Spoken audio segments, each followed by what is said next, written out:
If you've ever used YouTube before, then you've definitely seen videos like these. A random average person who just decided to set the camera down and then start talking. There's no doubt that these videos definitely stick out from all the super colorful titles and thumbnails from all the videos around them, but you'll also notice that if you visit their channel that this is usually the only video that's taken off, and the rest of their videos have a fraction of the views, if any. And maybe to the person recording, that's fine. But what happens when somebody who actually wants to make YouTube their career experiences this same one-hit wonder? Now, on the surface, it might seem that getting a huge video like this is better than getting 0 views across the board, but I'm here to tell you that this is the worst thing to happen to you as a creator. The good news is that none of this is luck. Sure, people get unlucky and they made mistakes that led to this, but if you don't want this to happen, there are things you can do to make sure that all of your videos perform consistently. But to understand exactly how to do that, we need to know why YouTube promotes certain videos and, most importantly, what it wants to see from us, since, after all, every platform's goal is to make money. And if you help it do just that, you will too.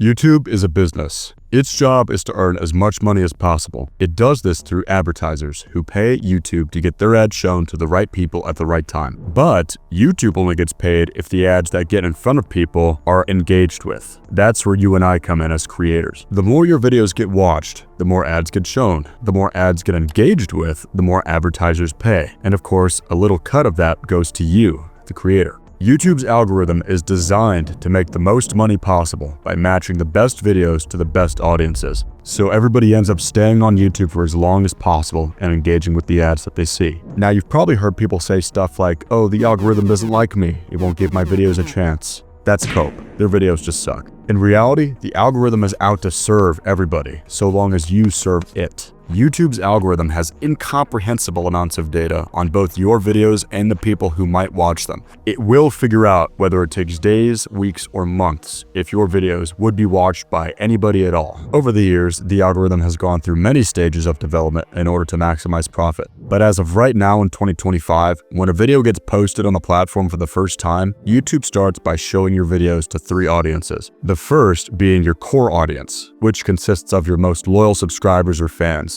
Now keep in mind, they don't have to be subscribers, they just have to be people that have either watched your videos consistently or watch videos similar to yours on a regular basis. If the core audience responds well, YouTube then tests your video on a more casual audience, which consists of people who might be interested in the kind of content you make but aren't necessarily super fans. If those viewers like it, YouTube starts recommending it more widely to your new audience who has never seen you before. Last but not least, if those new viewers respond well, that's how you get crazy numbers like these. This approach allows YouTube to keep fine-tuning its aim so it can push your video to the right viewers at the right time and ultimately make the most money for itself and you. So let's say you made it through all 3 of these. Views are skyrocketing, you finally hit your first viral video. This is your ticket out, right? You've made it out of the rat race? Wrong. If the audience that came from your viral video doesn't resonate with the rest of your content, you've just killed your channel. And to understand why, let's illustrate it this way. Let's say you're browsing YouTube and you're interested in cars, and you find the perfect car video, but it's on a channel that makes videos about My Little Pony. From the creator side, subscribers are shooting through the roof, but all those viewers subscribed for the car content, not the Little Pony content. And when they realize that none of the other videos on that channel match their interest, they're either going to bail, or worse, they're going to stay subscribed and not watch any videos if they're recommended to them at all. All this is a huge red flag for YouTube. And when it sees that your would-be fans don't like your other content, you're going to get penalized in recommendations as well. Now that's really scary, but how do you keep all this from happening in the first place? Simple. Know exactly who your audience is by choosing and sticking with one niche for your channel. Now that's easier said than done, especially when you take into account competition. And unlike other YouTubers, instead of just telling you to pick a niche, I'm going to break down exactly what to look for so you can be 100% sure you pick and execute on the right niche. Let's get started.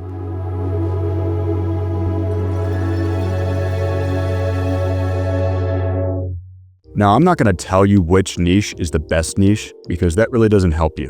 What I can do, though, is help you pick the right niche for your channel. And to do that, we first have to talk about psychology. YouTube's algorithm may be incredibly powerful, but underneath it all, people are the ones watching. And people do everything for 2 core reasons: to avoid pain or to seek pleasure. Now I know this sounds wishy-washy, but think about your own habits here. If you have a problem, you might go to YouTube and look up a tutorial for it. Or if you want to wind down and you just got back from work, you might pop open the new Mr. Beast video. Understanding this is key because if you don't know why your audience watches, you won't have a roadmap to the kind of content they will watch, which means you'll have no idea what YouTube will recommend to them. Speaking of roadmaps, here's my niche web. The higher you go on this web, the broader the topic, which means you have more competition. The lower you go, the more specific it becomes, which means you have less of an audience, but you also have far less competition. Since my goal is to make the most AdSense money possible, this is the order of criteria that works best for me when it comes to making YouTube videos. Problem to be solved. If there's no problem, nobody's gonna watch your videos.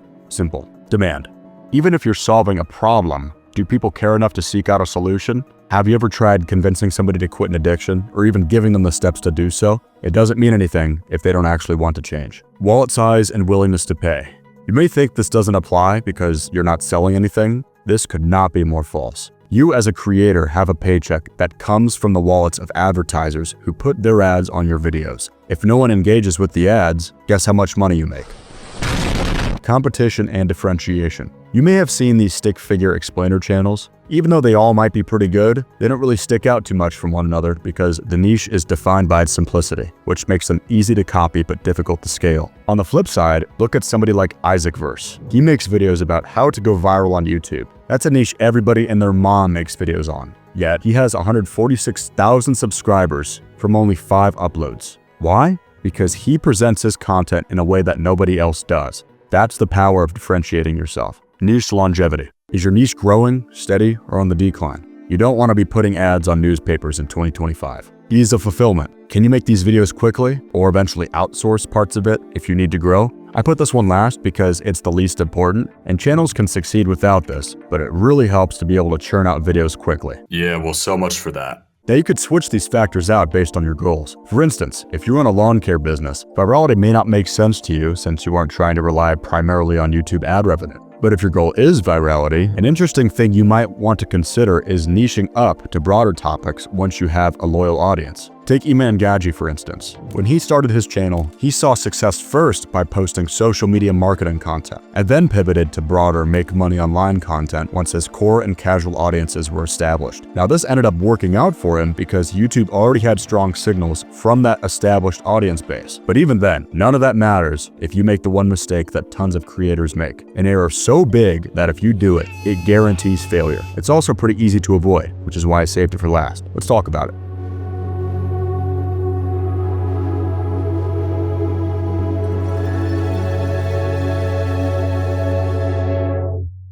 Now that you know everything from how to pick a niche to what YouTube's process is for making money, none of that will help you if you make this next mistake. If a video of yours gets no views or doesn't get a lot of views very quickly, do not delete your video. YouTube has every reason to give every video a shot. After all, it has a lot of users, and those users need lots of videos to keep them on the platform. If your video would be watched by somebody, it's YouTube's job to find that out, and they will. Deleting your video too early if it doesn't perform is effectively hitting a kill switch when you may not need to. If you don't have another reason to take down your video, you have nothing to gain from it. Just trust the process, upload consistently, follow these frameworks, and you'll be fine.